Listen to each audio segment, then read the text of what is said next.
ഇപ്പൊ എങ്ങനെയുണ്ട്? ഒരു കുറവുമില്ല മോനെ. ആ, ഇത് ഡൊമിനിക് മുതലാളിയുടെ ടെലഗ്രാമാണ്.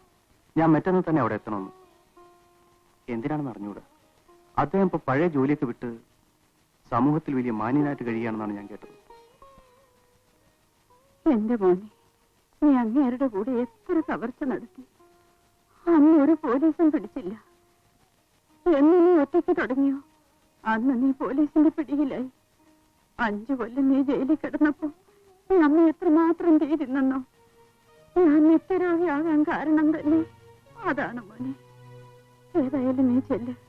എന്താ വിവരം അറിയാലോ. പോകാം. പക്ഷേ വണ്ടിക്കൂലിക്ക് പോലും കാശില്ല. ഇടാനാണെങ്കിൽ നല്ലൊരു വസ്ത്രം പോലും ഇല്ല. പിന്നെ ഞാൻ എങ്ങനെ പോകുമേ? എന്റെ മോന് ഉടുപ്പ് വാങ്ങിക്കാനും വണ്ടിക്കൂലിക്കുള്ള കാശ് അമ്മ തരാം.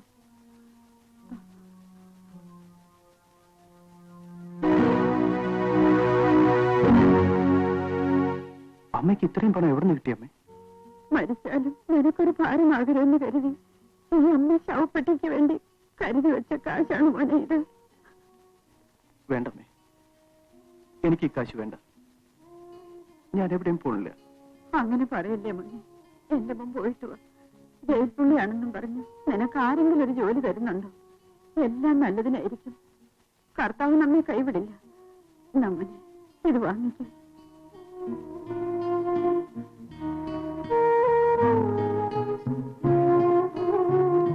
ശരിയമ്മേ, ഞാൻ പോകാം. ഇന്ന് രാത്രി തന്നെ പുറപ്പെട്ടാലേ മറ്റന്നാൾ രാവിലെ അവിടെ എത്താൻ പറ്റൂ.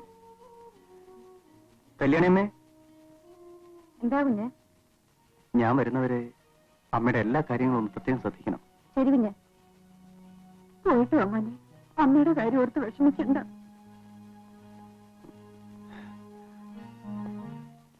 അടുത്ത മാസം 6-ാം തീയതി വരെ ഓരോ ദിവസവും ഓരോ സ്വീകരണമുണ്ട്. മാത്രമല്ല, നിങ്ങളുടെ കല്ലുപാറയിലൊരു സ്വീകരണം കഴിഞ്ഞിട്ട് ഇപ്പൊ 4 ദിവസമല്ലേ ആയുള്ളൂ. MD ചന്ദ്രശേഖരൻ നായർക്ക് പ്രതിപക്ഷക്കാരുടെ സംഘടന സ്വീകരണം കൊടുത്തപ്പോ ഞങ്ങളത് കണ്ടില്ലെന്ന് വെച്ചാൽ ഞങ്ങൾക്ക് ക്ഷീണമല്ലേ സാർ? ഓരോ പഞ്ചായത്തിലും ഒരു 500 സംഘടനകൾ വീതമുണ്ട്. എല്ലാവരും കൂടി സാറിന് ഇങ്ങനെ സ്വീകരണം കൊടുത്താൽ ആൾ ബാക്കിണ്ടാവോ? ഒരു അക്കാഡമി അവാർഡ് കിട്ടിയെന്ന് വിചാരിച്ച് എല്ലാവരും കൂടി സാറിന് ഇങ്ങനെ ശിക്ഷിക്കണോ? ഇത് ഞങ്ങളുടെ പ്രസ്റ്റീജിന്റെ പ്രശ്നമാണ് സാർ. അല്ലെങ്കിൽ സാറിനെ അവരുടെ പാർട്ടിക്കാനായി നാട്ടുകാർ കണക്കാക്കും. എനിക്ക് അങ്ങനെ ഒരു പാർട്ടിയുമില്ല. പിന്നെ ഒരേ സ്ഥലത്ത് 2 സ്വീകരണത്തിൽ പങ്കെടുക്കുന്നത് അത്ര ഭംഗിയായിട്ട് തോന്നുന്നു. ക്ഷമിക്കണം, എനിക്ക് സ്വല്പം ജോലിയുണ്ട്. വരും. സാർ സാർ മിസ്റ്റർ ശങ്കര, എങ്ങനെയെങ്കിലും ഒന്ന് പറഞ്ഞ് സമ്മതിപ്പിക്കണം. നിങ്ങൾ പറഞ്ഞ സാർ കേൾക്കും. ഞാൻ പറഞ്ഞ കേൾക്കും. അത് എന്തുകൊണ്ടാണെന്നറിയോ? സാറിന് കാതുകളുണ്ട്. ഒന്ന് എണീക്ക്. ഇവിടെ വേറെ ജോലിയുണ്ട്. സ്വീകരണ കമ്മിറ്റിക്കാര് നട അപ്പോ ഈ സ്വീകരണക്കാരെ കൊണ്ട് തോറ്റു. മനുഷ്യനെ സ്വൈരമായിട്ടൊന്ന് എഴുതാനും ഇവന്മാർ സമ്മതിക്കത്തില്ല. അവാർഡ് കമ്മിറ്റിക്ക് നോവൽ സമർപ്പിക്കാനുള്ള സമയം എടുത്തു. ആരാധകരുടെ സ്നേഹത്തെ തള്ളി പറയില്ലേ ചേട്ടാ? അത് ശരിയാ. പക്ഷെ ഇതൊക്കെ ഒരുമാതിരി മനുഷ്യനെ ശ്വാസം മുട്ടിക്കാൻ തരത്തിലുള്ള സ്നേഹമാണ്. ചേട്ടാ, ഇതൊക്കെ ഒരു ഭാഗ്യമാണ്. നമുക്കൊരു കാര്യം ചെയ്യാം. എന്റെ വീട്ടിലേക്ക് പോവാം. അവിടെ സുഖമായിരുന്നു എഴുതാം. ഓ, നല്ല സ്ഥലത്തേക്കാണ് സാറ് നമ്മളെ ക്ഷണിച്ചത്. ഒരു സ്കൂൾ നടത്താനുള്ള പിള്ളേരുണ്ടോ എന്റെ വീട്ടിൽ? മോളെ, പട്ടി എന്തിനാണ് കൊണ്ടുവന്നത്? കൊണ്ടുപോ. ടൈഗറെ ബെഡ്റൂമിൽ കയറ്റി പഠിപ്പിക്കരുത് കേട്ടോ മോളെ. Tiger go.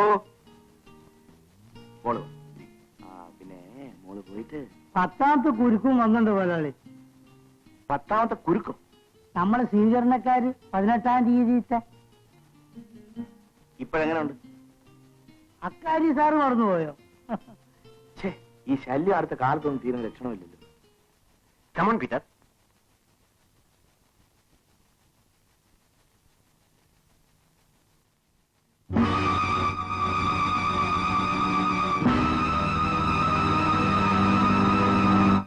വേഗം പാടി.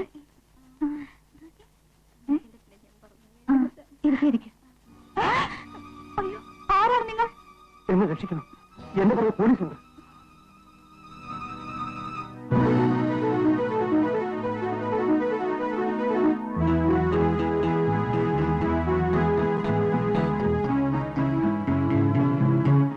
സോറി, ഇങ്ങോട്ടൊരാൾ ഓടി വന്നു.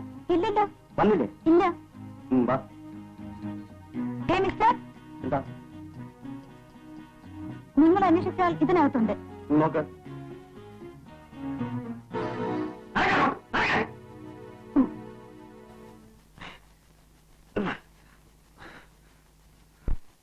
ഇയാൾ ആരാ ഡാഡി? ഡാഡിയുടെ ഒരു കൂട്ടുകാരൻ. ഛീ, കൂട്ടുകാരനോ?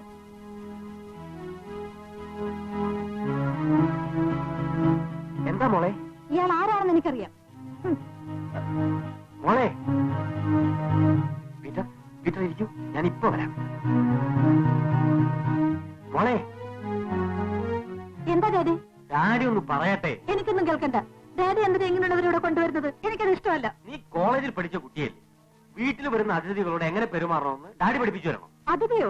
അയാളൊരു ജയിൽ പിള്ളിയല്ലേ? മോളെ, ഡാഡിയുടെ കൂടെ 10-20 വർഷം ജോലി ചെയ്ത ആളല്ലേ, അയാളോട് അപമര്യാദയായിട്ട് പെരുമാറുന്നത് ശരിയാണോ? ഡാഡിയുടെ ഓരോ ദിവസവും ഉള്ള കവർച്ചയുടെ പ്ലാൻ വരയ്ക്കലും ഇതുപോലുള്ള ആളുകൾ ഇവിടെ കൊണ്ടുവരുന്നത് കാണുമ്പോ എനിക്ക് പേടിയാവുന്നു. അയ്യോ, എന്റെ മോള് പേടിക്കണ്ട. ഡാഡി പഴയ ജീവിതത്തിലേക്ക് തിരിച്ചു പോയാൽ എന്റെ മോളുടെ ഭാവിയാണ് അപകടത്തിലാവുന്നത് ഡാഡിക്ക് അറിഞ്ഞുകൂടെ? എന്റെ മോളെ ഡാഡി ഒരിക്കലും ദുഃഖിപ്പിക്കില്ല. മണി 12 ഏതായാലും ഉച്ചയ്ക്ക് ഊണ് കൊടുത്തിട്ട് നമുക്ക് അയാളെ പറഞ്ഞുവിടാം. എന്റെ പെൺമോളെ ചിരിക്കും. ശ്രീധര, എന്താ അച്ഛമ്മേ? ആ ഡാഡിയുടെ കൂടെ ഉച്ചയ്ക്ക് ഊണ് കഴിക്കാൻ ഒരാളും കൂടെ ഉണ്ട്. വേഗം തയ്യാറാക്ക്. ശരി അച്ഛൻ. മിടുക്കി, ഡാഡിയുടെ പൊന്നുമോൾ.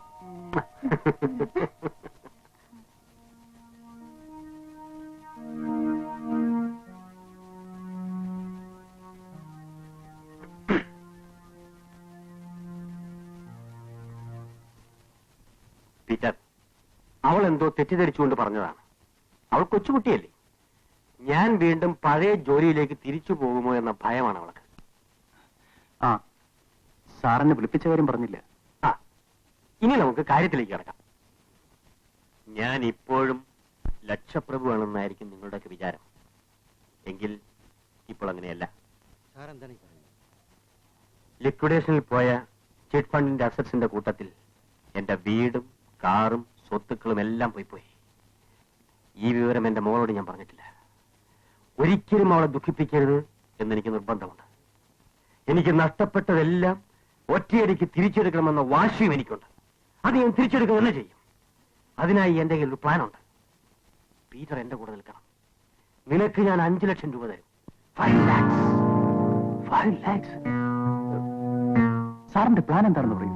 വിജി ഗ്രൂപ്പ്സ് ഓഫ് മിൽസിന്റെ ഓണർ രാജ്യം മുതലാളിയെ പറ്റി പീറ്റർ കേട്ടിട്ടുണ്ടോ? കേട്ടിട്ടുണ്ടോന്നോ? അദ്ദേഹം കോടീശ്വരനല്ലേ? അതെ. എല്ലാ സ്ഥാപനങ്ങളും അദ്ദേഹത്തിന്റെ ഏക മകൾ വിജയുടെ പേരിലാണ്. വിജയ്.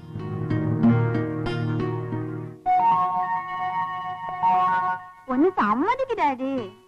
ഈ 2 ദിവസം മോളെ കാണാതെ ഡാഡി എങ്ങനെ ഇരിക്കും? മോള് പോകണ്ട. ഞാൻ ചെല്ലാന്ന് വാക്ക് കൊടുത്ത ഡാഡി. ഞാൻ ഇല്ലെങ്കിൽ ഒരു പ്രോഗ്രാം ക്യാൻസൽ ചെയ്യും. എന്നാ ഡാഡി വിടാൻ. അയ്യേ, സ്കൂളിൽ നിന്ന് പിക്നിക് പോകുമ്പോ ഡാഡി എങ്ങനെയാ കൊണ്ടുപോവാ? പിന്നെ നാളെ മറ്റന്നാളും ഡാഡി ആരെ കണി കണ്ട് എനിക്കും മോളെ. ആ, ഞാനെന്റെ നല്ലൊരു ഫോട്ടോ തരാം. ഡാഡി ഇത് കണ്ടാ മതി. അപ്പോ കണി കാണുന്ന പ്രശ്നം തീർന്നല്ലോ.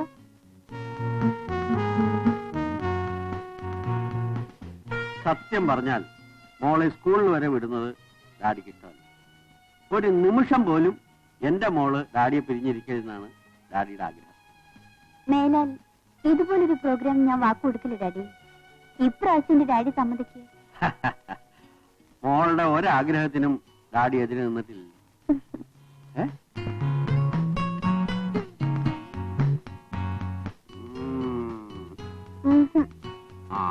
എന്നാ ഡാഡി വിടൂല.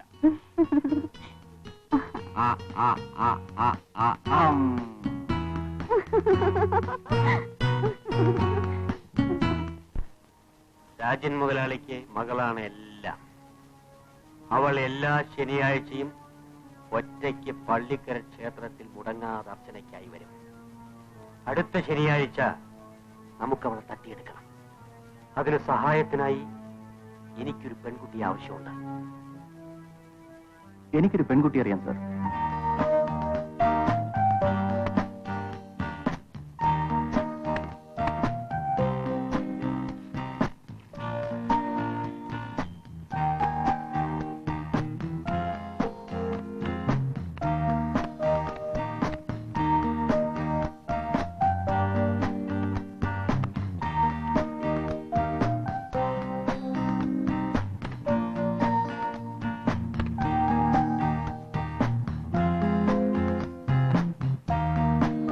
ഓപ്പൺ.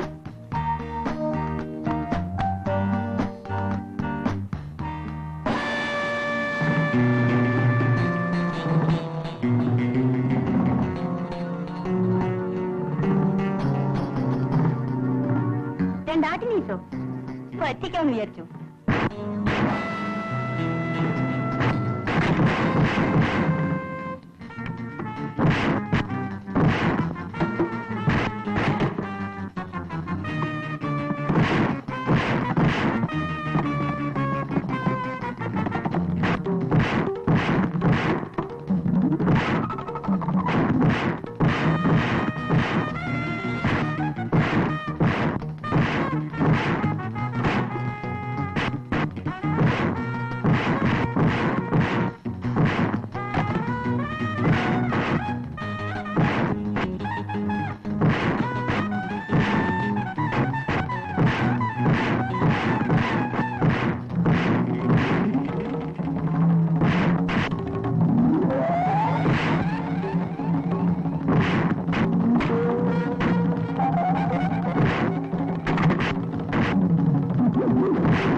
പക്ഷേ അവളുടെ കൂടെ അവളുടെ കാമുകനുണ്ടാകും.